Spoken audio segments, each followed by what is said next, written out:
So I guess we're having you right now. Right now, we do what we can with what we have. Yes. Where we're at. I like your nifty copper orange hat. That's fun. Well, you know, you got to pay respect to the old legends. Anybody Sure see that do. movie? Yeah. I rewatched it recently and I was going, oh man, fuck. I mean, pretty heavy ahead of the time, you know? So Yeah. I thought I'd just honor the man who wrote that. For sure, absolutely. So I'll start with you. I would love to know, sir, about your acting journey. How did you get involved in this craft? I used to be an athlete and I hurt myself and I couldn't run for a year. I ended up going to visit a friend in LA, never been there before because I grew up in Australia. And thinking about being an actor in 1988 or 9 was like an impossibility. How do you do it? You know, because I used to watch it on the screen, all the great old movies, you know, movie buffs, I'm sure. And I ended up going to LA and people came up and go, hey man, you should be an actor. I'm like, how do you become an actor? Yeah. And somebody said, go to an acting class. And I met a woman that said, this is what she told me. And I say this with great dignity and respect to great actors. But she goes, I started going to the class. I didn't know what I was doing. And That's why you're going to the class, though. yeah, but not knowing what I'm doing, how I study, but I learned how to study. And there were some people in the class that were pretty famous people in movies. And one day she stops me and she pulls me aside. She goes, you know, you could be another Marlon Brando. Now what she meant by that was that I had the masculinity and the femininity of the Brando-esque person. Because he was strong, but he had a little feline in it too, right? Anyway, that's what she meant. And I said, well, I've got a shot to try this business. And I fell in love with studying. And I found it intriguing to be in a room. Like, who was bad at school? I was horrible at school. Oh, God. But acting school made me interested. So I figured for anybody that's listening, especially the younger kids, if you like something, you become better at it, you know? So I kind of stumbled into it. And I went to meet a very famous director one day, not knowing shit about acting, but learning acting craft in class. That person's name was Elia Kazan. Elia Kazan was an unbelievable director. He directed James Dean, Marlon Brando and On the Waterfront, and Streetcar Named Desire. And he was about 80-something years old and he was making his final film. And I went to meet him, and I used to be shit scared of reading in front of people, you know, because I'm not a great reader, but I have to learn it and try to perform it. But back in those days, he didn't really read anybody, he just met you and he said, I think you can be in my movie, and he would make you a great actor, you know, which he did with Brando, James Dean, and many others. Anyway, at the end of the meeting, he goes, nice to meet you, and I left the room. It was like 45 minutes talking Greek, because he was an old Greek Armenian. And this is a legendary director, right? I get out of the office, I go to my manager's office, and she goes, there's only one guy that's going to play Nicolas Cage's brother, and it's you. And I just about fainted. But it didn't happen because he was too old to get insured by the bond companies, and I missed out on that opportunity of really learning from one of the greats. So that's how it began, and slowly, I got a show called Picket Fences, and then there was a few other things that happened in Mobsters, which is the movie that I got in '91, and the career kicked off. So one of my favorite things, my favorite thing for anyone that's ever done one is Tales from the Crypt. Oh my God. That was one episode you Yeah. remember? Yes, with Clancy. Clancy Brown. Uh-huh. Anybody know Clancy Brown? Yeah. How bad, he's a badass. Yeah. He was unbelievably eerie and wonderful in the famous movie with the sword. What was it called? Remember, everybody with, Islander. what? Islander. That's Islander. Remember him, the bad guy? Yeah. Great, anyway, great actor. And some other guys, John Tierney, Yeah. and a few others. We had fun.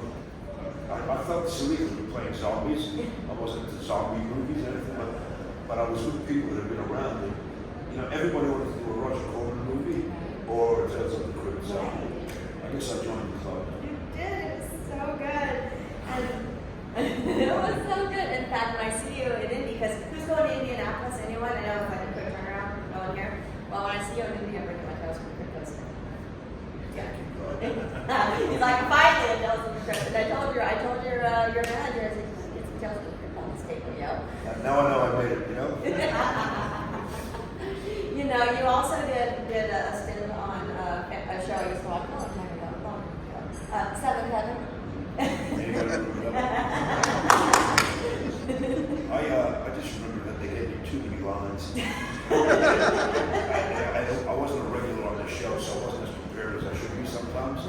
and there were moments that, you know, in the morning you go, fuck, there's a lot to say today, I'm gonna get through it.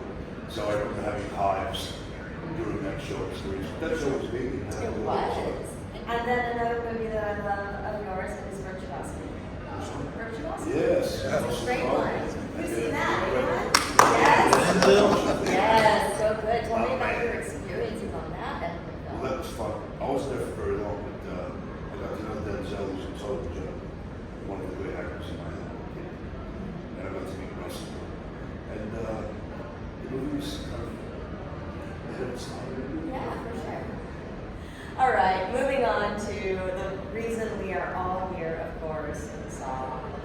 Anybody watch Saw?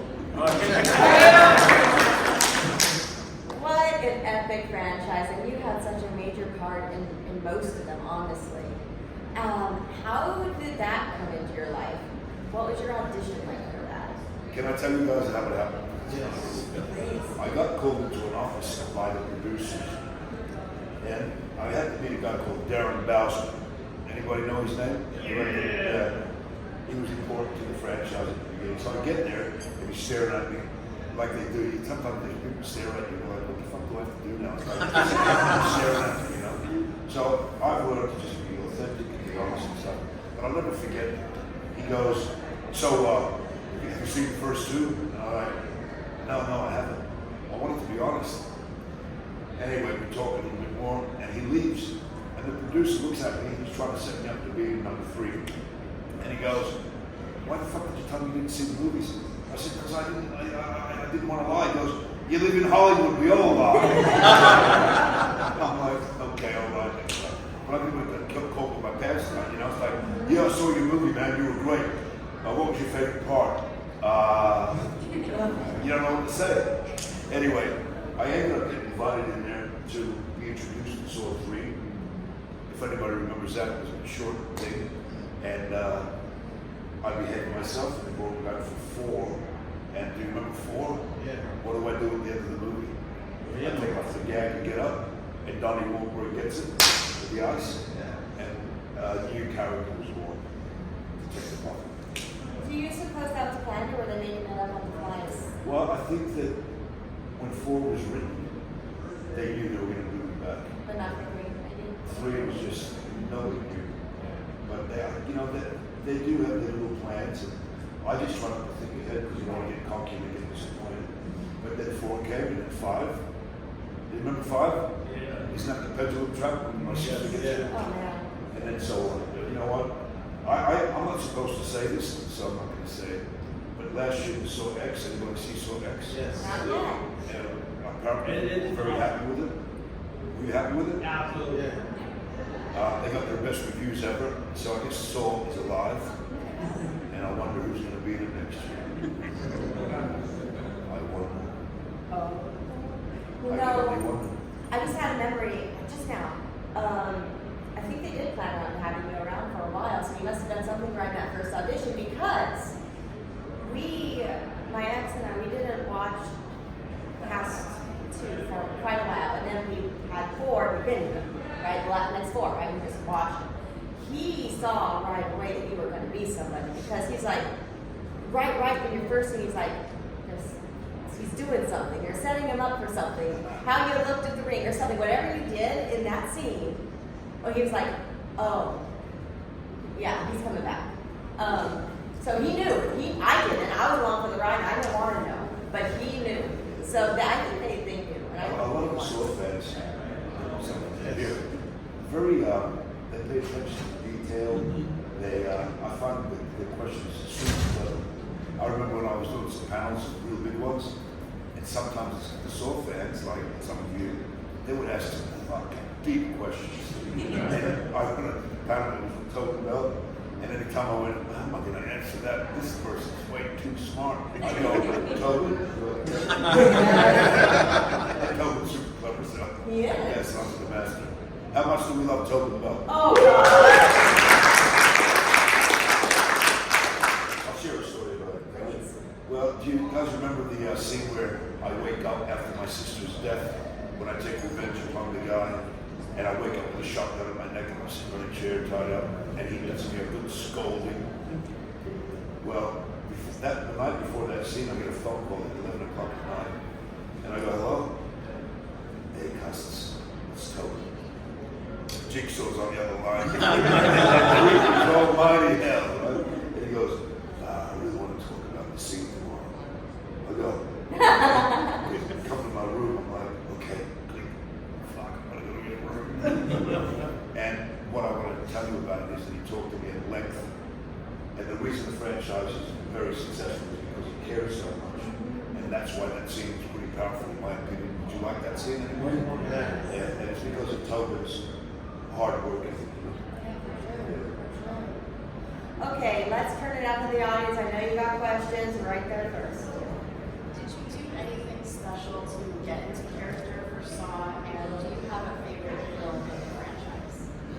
Did you do anything special to get into character for Saw? And do you have a favorite film? Boy, I'd love to give you a complicated answer, but I can't. I'll just tell you the one thing that I've even told the producer. In Saw 4, because I had to manipulate the audience to think that I'm not the bad guy, I didn't need to read the script, but I did read the scenes. So, because I wanted to be as naive as the audience.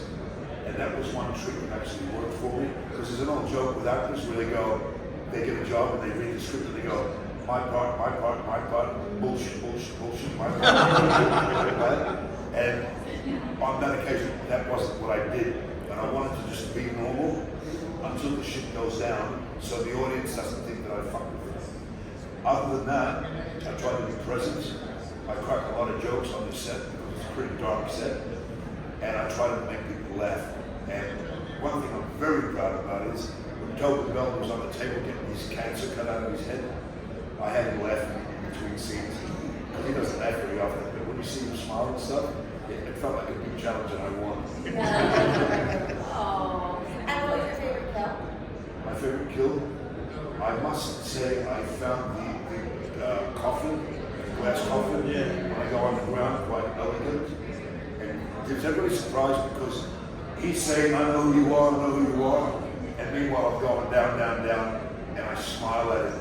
And then the walls close down on him. And I thought that was a pretty powerful scene. And you were so cool. Your character, so cool, calm, and collected. You trusted the process, Yeah. right? But, you know, I'm a bit of a macho man, and I didn't want to lose the fight. And when we have the fight, and he goes bang, bang, bang, he headbutts me, and I go, oh, fuck. And when I get him, it's all planned. So I still have macho, but I played vulnerable like he got me, and that surprised the audience, which was great. And I did like getting off the Donnie Wahlberg ice. Dude, when I stood up, apparently, I didn't see that movie in the theaters, but apparently the audience went crazy. Oh, yeah. Yes. And the other thing I'm proud of, which I may share, please, you're not even you know when Saw X happened and I come in at the end, I heard from a lot of fans around the world, because I've gone to Manchester and Liverpool and whatnot, and the fans are my best barometer, you know. I go, what was it like when I came out of the movie? They said the fucking symbol went wild. Oh, Yeah. So I kind of feel good about that. so good. I'm very honored that you were here. Thank you for being here. Thank you. Saw X. And it's kind of a two-part question. Spiral, I didn't understand why it didn't continue from there. I don't know if you know that answer, but when you popped in at the end, I was, oh my God! And I knew it was almost over as soon as you popped on the screen. But I just kind of rewatched them all, or most of them are all on Hulu. Where was that actually in the timeline of the films? Because the movies are jumping all over the place. They were filmed on top of each other. Well, the story is, this happened when this was going on and before that. Where was Saw X in the timeline? I believe, no, I don't want to lie to you because I haven't seen the film yet. And because I've been traveling and working, I did my job and left, but I believe it might be, I don't want to lie, I don't know how they planned it because the only way I'll know is when Saw 11 gets written. They don't understand where we're really at. You know, I'm still thinking about the last Saw that I was in, apart from Saw X, when they locked me in the bathroom and Dr. Gordon runs away and locks me in. I'm still trying to get out of there in my mind, and I know how I want to do it.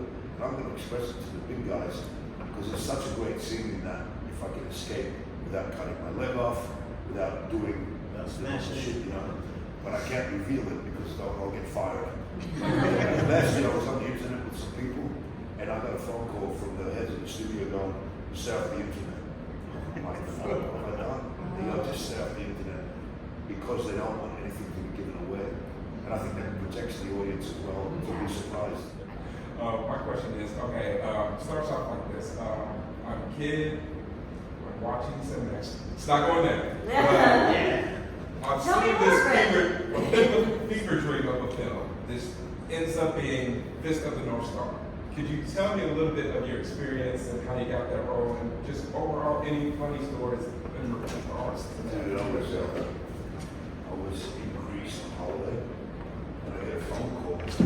You know, sometimes you have to earn the jobs. I'm in Greece, by the sea, going, my home country, you know. They get a phone call and they go, "They want you for this movie," and you kind of get excited about it, you know. And I read the script and I went, "This is pretty mystical and weird." And then I find out that it's a huge, at the time, comic book. So I get on a plane and I get straight to LA. I got 2 days to get ready, and all of a sudden I realize how much fighting I have to do. And it's all that physical contact, you know, all that stuff. And I'm fighting with Gary Daniels, who at the time was training with the Sheldon monk that was hardening his bones. I ended up training with that monk for years afterwards. But every time I was doing the fight stuff, Gary's going boom, boom, with these very hard bones. All I can remember is my arm was so bruised, I was icing every day. But I got the job because I fit the role, knew nothing about it, and on top of that, I ended up with, guess who? Malcolm McDowell playing the father of the master. So I got to meet him, work with Gary, and I think the fight stuff was pretty good. But boy, did I suffer on that. You were awesome in that role. You were very accurate to the character in the manga and in the actual anime, so you were highlighted that. I enjoyed it. I remember how sick the character was. You remember when he was torturing the Gary Right. Daniels, the fingers? And he's telling the girl, "Tell me you love me," and she's like, "I'm saying it, and I'm torturing you more." So I think that played the sickness good. That was a privilege, and I enjoyed that. It wasn't a big movie, but it looked pretty biggish, you know, in dark times. So thanks for bringing it up. Anyone else? I know we got more out here. No, now you're all shy. Okay, I'll keep going. I can go. All right, yes. One of my favorite things about the entire series, and it's so amazing, it's got to be, in my opinion, one of the best pieces of script supervision I've ever seen. Just the way that the continuity of the story, and how you'll be in 4 and see a scene from 1 from a completely different angle and get all new kinds of information. You've already alluded to the fact that some of it was just sort of created as it went. Are you able to speak to how they did some of that, the process of that? When these scenes were filmed, did they go back and reshoot that same scene Give from me a different way? the connection. And I've got to give it to the writers and the producers at Mark Berg and Oren Tools, because they care about the little stuff so much that somehow they piece it together. Now, what isn't always perfectly pieced together makes the audience really think about what the hell is going on. And most of the time they've answered the questions of why then, how did this happen, flashbacks. But generally they would shoot them and then put it together on paper. So I've got to give kudos to the production design, but the guys that build the traps are brilliant, you know, and the writers have done their job. And if they keep doing it well, it's going to be the 3rd generation of Saw fans that are going to enjoy it. Because they're in their 3rd decade now. So hopefully I'll be a part of something, but they've done well. Because, you know, even all these other ones, Halloween and whatnot, it's not easy to sustain audiences for 30 and 40 years. But movie magic is great, and I still believe in it. Well, Summer will attest because she knows we work together and stuff like that. But I am not a huge franchise person usually. I usually don't make it past the 2nd or 3rd, because it just becomes too. It just Saw, however, is like heads and shoulders, feet, bodies above anything else I've ever seen. Yeah. And that's the most mesmerizing thing about the movies to me. And I have no problem with gore. I enjoy good gore. I enjoy no gore, whatever. But I've always thought with Saw, I was hoping I can say this right, because I don't have a problem with gore personally, but I think that the storytelling is so brilliant. I think, and because the gore is so intense, there's so many people that are going to miss out on some really some of the best storytelling there is, because they just can't handle. I've actually told people to watch it and fast forward over the scenes just because of the story. So I'm like, when you get to a chapter, just because you're missing out on so much. I mean, it is very intense, and I love it for that. We do. Yeah. But some people are so squeamish, they don't understand how brilliant the story is. Yeah. Yeah. I actually realized what you guys were talking about when I've done these panels before, because some of the kids that ask the questions, they blow me away, and it lifts the standard. It's not just, I mean, some critic once said torture porn. I'm like, what the fuck are you talking about? These people that are seeing this, they're not stupid. Actually, they're really far from stupid. And they don't call it that, so shut the fuck up. Go be a critic, and let the audience determine if they're going to come back or not. And that's how I really feel about critics, because they're mostly failed actors. And some people that talk about sports, they never played a sport in their life. I'm like, how did you get this fucking job? But the audience will always tell you. If you guys pack the cinemas, people feel pretty good, like they've done something. They've offered you something that you want to see. Keep it smart, people respect it. The funniest thing about that phrase, torture porn, is Saw helped create it and Hostel helped create it, right? I think Saw was first, and that's when it really started, the first one. And that's when it really started. The first Saw is not gory. The first, it has like that one scene. The first Saw is very tame, gore-wise. But just the thought of, which is why it's so brilliant, the thought of what they're doing is gruesome enough to make you think, oh, it's just, torture, it's psycho, all over again. And then they say torture porn like it's a bad thing. Right. I know that sometimes what you don't see is more horrifying. But with Saw, they had to go there with certain things, like there was a couple of things that I thought was like the guts coming out of, some stuff. But sometimes you need to see, sometimes you see the reactions. Yeah. It depends on the style of the Or a blood on the wall. Yeah, well, that's how people construct stuff, Right. Because what we create in our minds is way more scary than what you guys can do most of the time. Yeah. So Well, with Saw, does everybody like, I like that bit where you've seen everything, and then somewhere towards the end they go, I walk in the door, you see the other guy, there's Jigsaw, oh shit, that's how they piece it together. I like the way they do that. It's a big old puzzle, and that's why what Alex was referring to, why it was so brilliant. Well, I'm gonna tell the producer. I mean, no pun intended. It's a jigsaw puzzle. Right? Too late now, baby. Yeah, exactly. Don't do that again. Oh, sorry. Sorry. So first thing I want to say is that when I first started getting introduced to Saw movies, I was a kid, and I would go to Blockbuster, and I would see them on the rack, and I go, those must be the scariest movies ever existed. Now that I watch them now, it's like, yes, there's a lot of torture in them and scary stuff, but it's like, the story is what kept us grounded to it and kept us watching it back over and over again. But I wanted to ask the question, was there ever a time on set that you were scared or nervous seeing a contraption or a trap and going, how is this going to play out? Like, this makes me nervous. The only time, this is actually a funny story about nervous. Can I tell you one funny one and then one acting story? The one that made me nervous one day was, I think it was number 4. Do you remember when I taped the tape, Tobin Bell is dead on the morgue on the slab? Yeah. I walk into the set, I'm all ready to go with my suit and everything like that. I walk in and I see Tobin Bell naked, totally naked on the slab. I walk by and I'm like, fuck, this guy's a dedicated actor, man.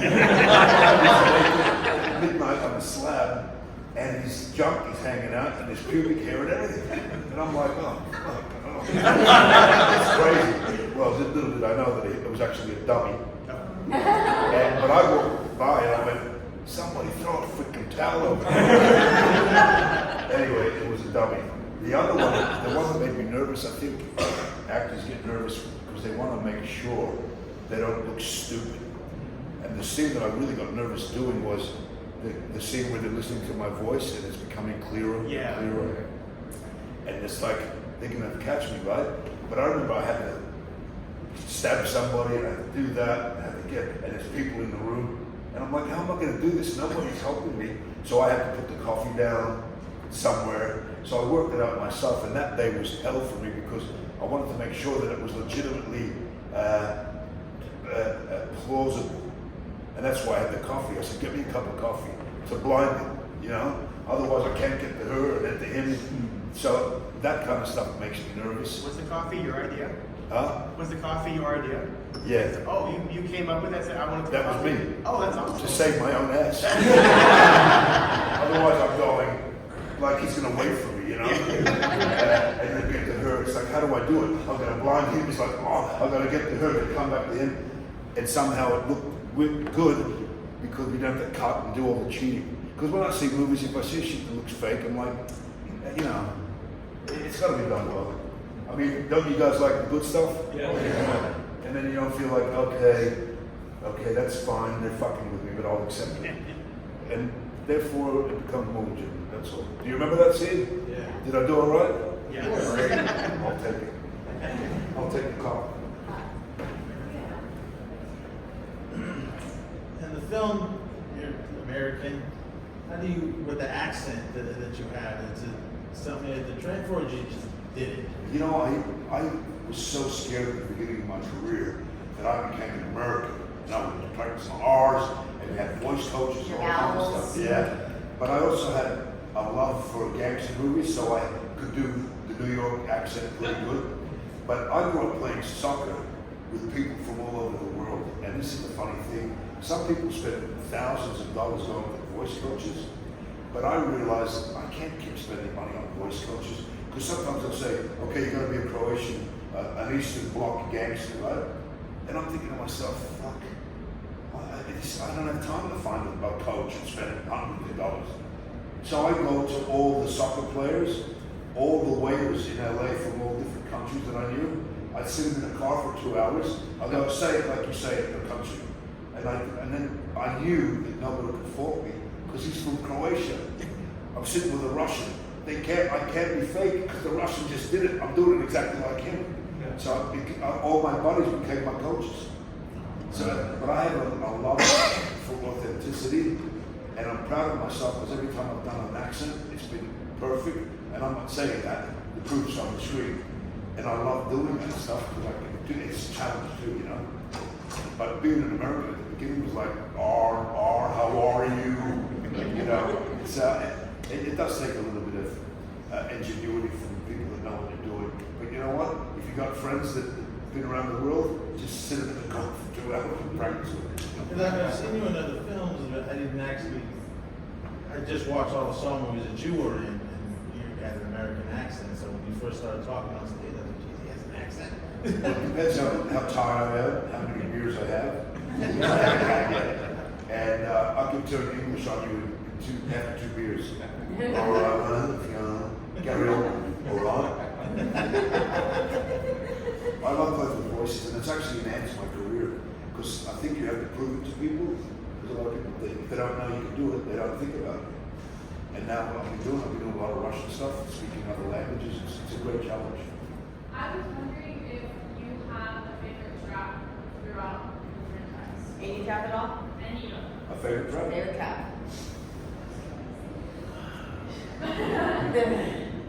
My favorite traps are the ones that I get out of. Rip my mouth out, right?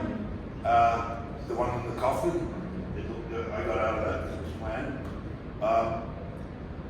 There's so many good traps. I'll tell you the impact of remember the pendulum trap?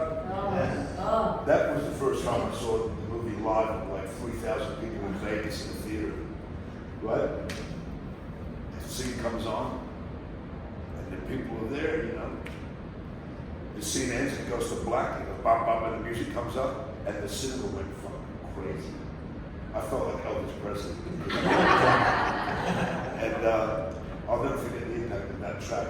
So that was one of my favorites because I saw the people enjoy it so much. Going, we get ready for a great ride. That was the first scene in the movie. Yeah. Right? So that kind of stuff's nice when you. I think when you feel the audience, it's even better. Sure. Did they know you were there? I think they did. Can I tell you a funny story? Yeah. I'll come to you.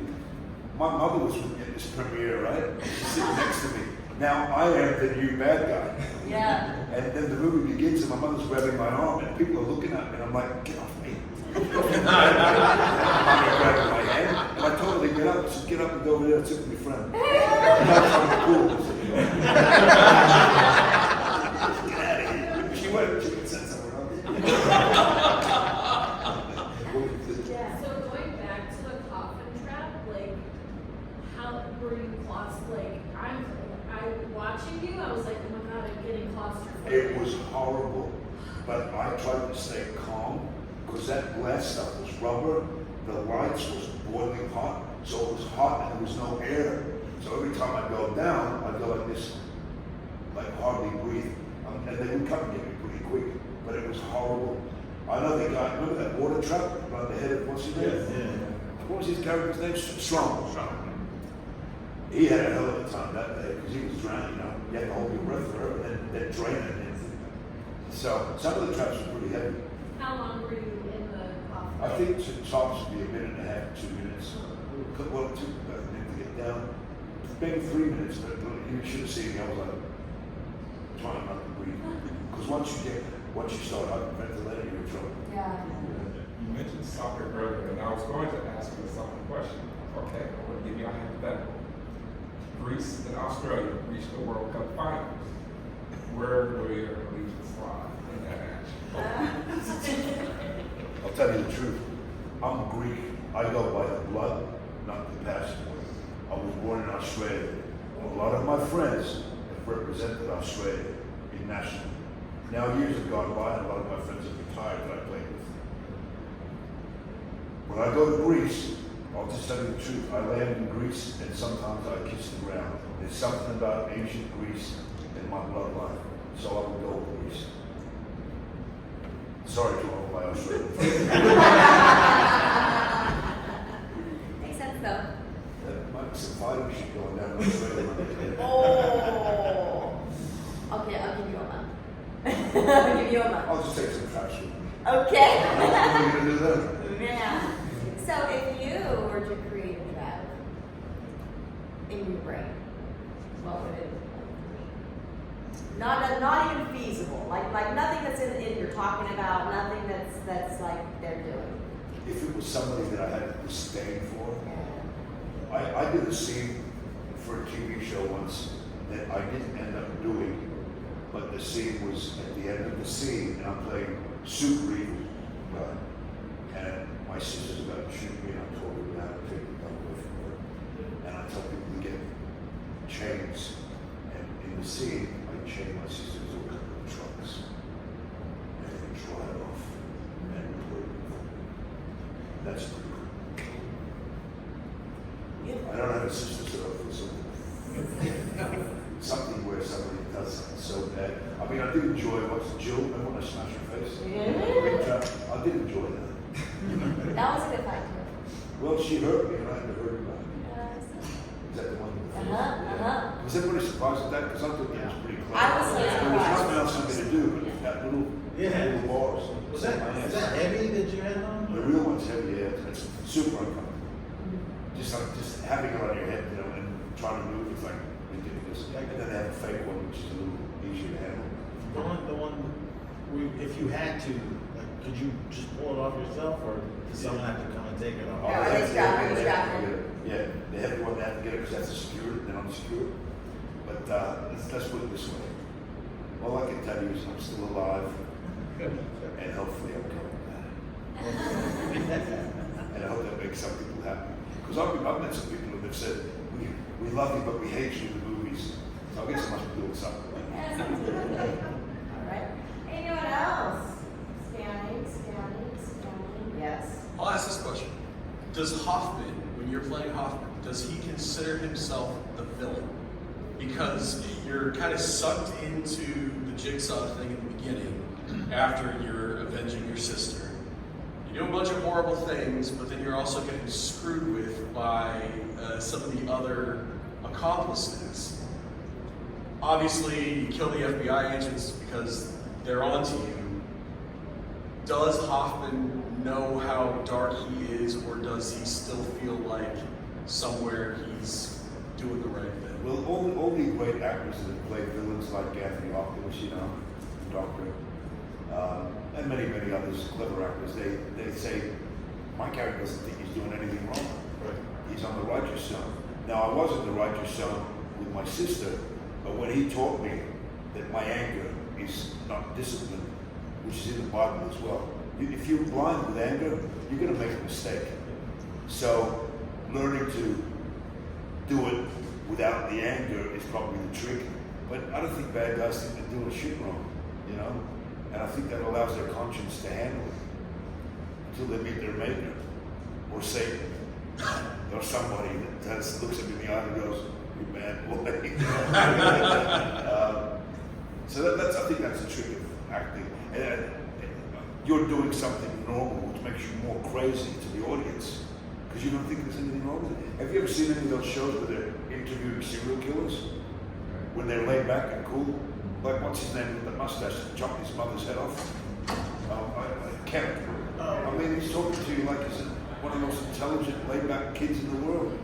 And he chopped his mother's head off. She was rude to me. There's nothing wrong with what I did. So, psychotic people have a tendency to not really know what they're doing. They know what they're doing, but they don't think it's wrong. When you do those amazing fight scenes, and you have many in this franchise, how much prep, planning, blocking goes into that? How much time do you have?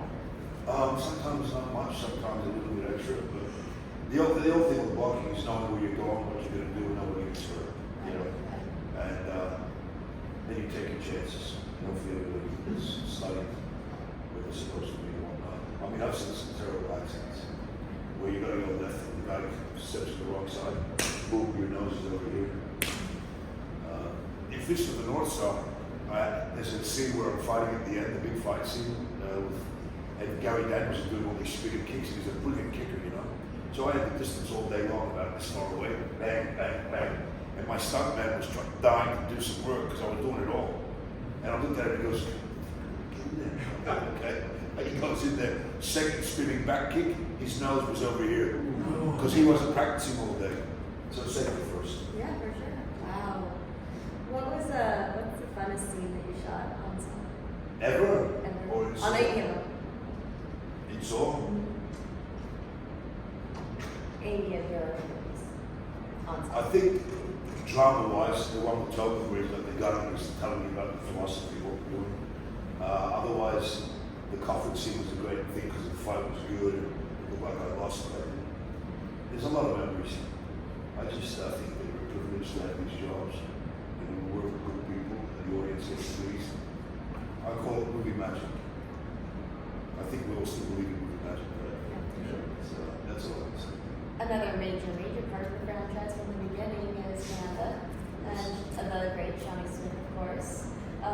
You haven't worked with her like as much as Tobin and some of the others, but any memories or stories on She's just set great from to there? work with. I remember when she confronts me because there's a jealousy between us. Yeah. And she called me out the dragon. Yes. Gorilla or something like that. I just love the way she did it, and I love the way that I reacted to it. It's like we could be brother and sister, or we could be lovers, but we have scorn because we're fighting over Jigsaw's love. Right. He's the father. Yeah. And who's going to be the favorite? Yeah. By the way, here's the daddy. You know what my nickname is on the internet? Daddy Hoffman. It's kind of cool. Can we all call you that from now on? Yeah, I'll do Daddy. Was there any time, and you don't have to mention names of anybody or like who did it, but were there any times on set that people just kept bickering back and forth? They should be like this, should be like this. Was there any times that actors or even the producers were like arguing about what should happen? Yeah, there's been a few. There was a thing with Strong one day, he wanted to see the way it was written. And I just went along with whatever he wanted to do, and then the producers came on set and said, no, we're doing it the way it's written. That was the most controversy I've ever seen. But usually people that want to do the best have to put their 2 cents worth in. Because ultimately it's not about you, it's about the story and making the scenes better. Some actors aren't always like that, but that's the way I want to look. Cool was the Wahlberg. Nani? Yeah. Yeah, it's hysterical. I'll tell you, I know we have to finish soon, I think, but Few minutes. yeah. We're good. When he was on that trap, you know, when he has an ice box, standing up on his tippy toes, and I'm in the chair pretending that I'm a man. I always gagged up a lot, so when I take the gag off, I was saying some shit that was funny apparently. And he hated me because that was a fake beard, and the fake beard is itchy because you got a glue on. And if you laugh and you start sweating, they start to peel off. So he was laughing so much that he was sweating and he had to come down and he goes, stop making me fucking laugh.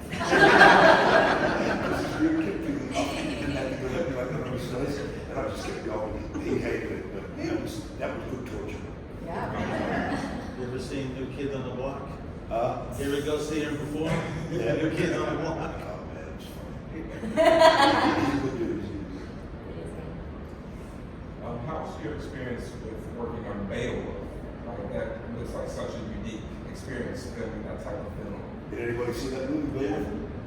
That was one of the greatest experiences of my life because I'm working with Anthony Hopkins, John Malkovich, Ray Winston, one of the great English actors, Brendan Gleeson, the Irish actor from Braveheart, and a couple of others. And all they did was tell stories. And these guys have been around. So I was like a big kid listening to their stories all day long. They're working with them. They're all brilliant professionals. Really cool. The movie was done in a room like this. So we weren't out in the wild. So that was a bit weird. We had special uniforms on, motion picture capture. We had to glue our faces all day. We had like little dots glued here. All over our faces, we had a special mask made, and there was holes in the mask, and they go like that to your face with the glue, and then put the little things on for the computer stuff. So we had to attach it with an electronic thing, and then we had this thing glued on our head. So it was a bit uncomfortable. The funny thing was, I was there for about a week, and then Sir Anthony Hopkins comes, and John Malkovich, they begin on the same day. And no matter how big a star you are, you have to go through the same process. You have to wear like a wetsuit, like if you go surfing. And then they have to put this electronic thing here that hooks up to the headpiece. And then they have to put the mask on you to do the glue. So it's about 3 hours every morning, like 4 people working on your face. And one day we were sitting there, we were all talking like normal. Then they come, and the whole set in the morning's quiet because they were all nervous. And it's Sir Anthony Hopkins, Malkovich. And I don't know why I did this, but I just started talking because I got nervous. I'm like, what the fuck is everybody so nervous? I got to crack a joke. And I go, Malkovich and Hopkins are facing that way, getting all this stuff done. And I go, have a look at this. The makeup people look at me in horror. What's he going to say? I go, have a look at this. Let me say it again. Have a look at this. Now I see their heads going, who's speaking? Right now, come behind them. And before they turn around, I go, Sir Anthony Hopkins and John Malkovich, look as ridiculous as the rest of us. And so they both go from the back up. You broke the ice, and then those two, they would stop telling stories. They were hilarious. They were funny. They would have fun like me and you, you know what I mean? So it was a lot of fun with them. Anthony Hopkins had the greatest stories. He was a chatterbox. At one point he goes, am I talking too much? And everybody that was listening says, no, keep going. Oh my goodness. Okay, I have a couple wrap-up questions for you, and then I'll let you go get back to your table, okay? So, on my podcast, The Dolls of Horror, there's a segment every episode. We talk about a movie, and that is Epic Line. Or pick a favorite line from a movie. What's your favorite Iranian song? Well, I don't want to say, do you want to play a game? Favorite line? Well, as long as you give him credit. He made that up. Oh, you know, I'll tell you something about that. You know how he goes game over and all other things? Well, it came my turn to say game over, and I'm like, well, I don't want to do it like him. How am I going to do it? And it's the simplest thing. So I was practicing it all day long, going, game over. I ended up going up to the director, Darren Bowson, and I went, can I change the line to gay mover? He started saying it all day long. Anyway, favorite line from any movie? Any of your songs. Doesn't have to be your From own. any song? Doesn't have to be Shit, yours. man. Who's a big Saw fan here right now? Give me a line that you like. Some people are so grateful to be alive. Yeah, Not you, no. not anymore. You? No. Okay. Look, since it's the latest thing that people will tell me to sign for, out of all the men, gee, you had to pick John Kramer. I mean, I'd call that epic bad luck.